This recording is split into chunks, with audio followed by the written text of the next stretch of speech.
राम नाम एक बहुत ही चमत्कारी गुण है और बहुत ही चमत्कार से भरा है। इसकी महिमा का बखान मैं अपने शब्दों में क्या करूं, लेकिन एक कहानी है जिसे मेरे एक जानकार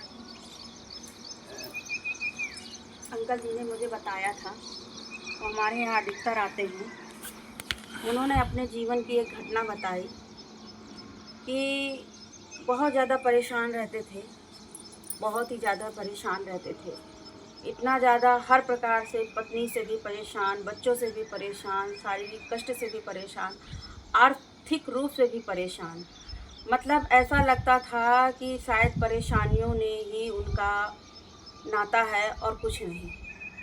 भक्ति और भाव से भरपूर, लेकिन बहुत ही नेक दिल इंसान और बहुत ही सज्जन पुरुष, जो केवल ईश्वर पर ही आश्रित थे। इतनी कठिनाइयाँ झेलते हुए बहुत दुखी हो गए, बहुत दुखी हो गए।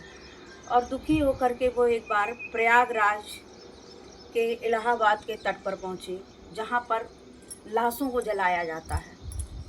वहाँ पर पहुँचकर रात्रि के 12 बजे बहुत ज़्यादा विलाप करने लगे और इतना विलाप किया।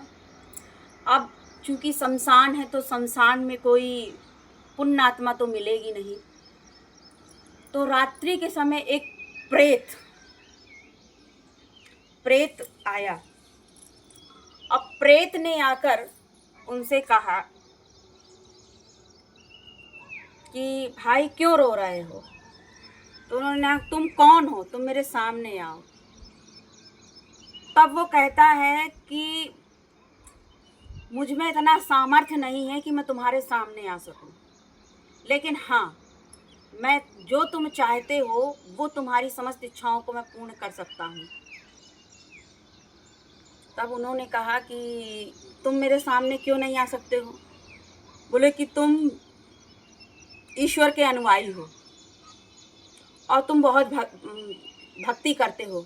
यदि मैं तुम्हारे सामने आया तो निश्चित रूप से मेरा ये आखिरी पल होगा। उस समय उनको एहसास हुआ कि जब ये प्रेत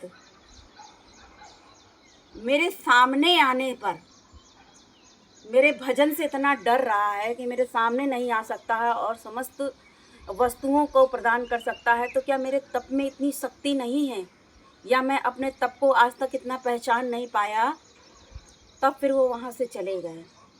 शायद उनको अपने, कहते ना कि शक्ति की पहचान हो गई। हनुमान जी भी जब जाना था माता सीता की खोज में, तब उन्होंने भी, जामवंत जी ने उनको याद दिलाया कि प्रभु आप तो बड़े सामर्थ्यवान हैं, ये तो समुद्र है, ये तो आपके बाएं हाथ का खेल है, वो तो आप एक ही छलांग से पार कर लेंगे। इसी प्रकार से कभी कभी कोई घटना ऐसी होती है जिससे कि आपकी सामर्थ्य क्या है वो पता पड़ जाता है। और आज वो इतने सामर्थ्यवान हैं, ईश्वर ने उनके जीवन में ऐसा चमत्कार हुआ उस घटना के बाद से कि आज उनका पूरा परिवार बहुत ही प्रसन्न रूप से है। मैं पर्सनल रूप से भी उनको जानती हूँ। बहुत ही सच्चे इंसान हैं, बहुत ही अच्छे इंसान हैं। भजन पूजन करना बस यही उनका एक सार है। बस यही होता है कि आप अपने ऊपर विश्वास करिए, अपनी भक्ति पर विश्वास करिए, बस और कुछ नहीं। श्री राम, जय राम, जय जय राम।